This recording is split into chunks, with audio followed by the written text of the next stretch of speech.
Hi, welcome to this video tutorial. My name is Nicholas from the Office Superheroes channel. In the last video, we showed how to turn on and work with a filter in Excel. Today I'm going to show you 2 quick ways to remove the filter. Don't worry, it's easier than you might think. So let's not waste any more time and let's get to it.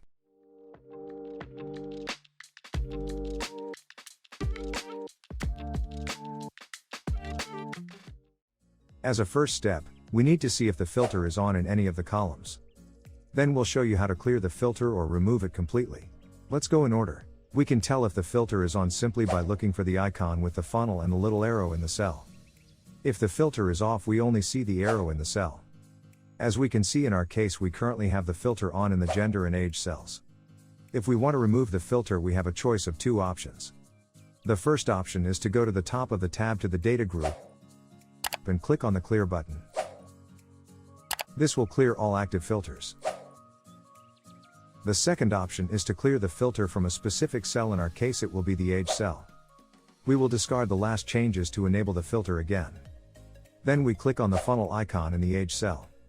We will be presented with a filtering option, and here we will select clear filter from age. If we would like to clear the filter in the gender cell as well, we choose the same procedure. We click on the funnel icon in the gender cell and select the option clear filter from gender. In case you have more columns in the table, this way you can turn them off one by one. In case you would like to remove the filter completely, select all the cells in which you want to remove the filter. Go to the data group in the top bar and select filter. Now in all marked cells, the filters have been completely removed, which you can see by the fact that the drop-down arrows have disappeared from the cells. Thank you for watching this video. I hope it was helpful to you. If so, let us know via comment or like. Are you interested in other videos on how to quickly learn how to work with Excel? In that case, don't forget to subscribe to our channel.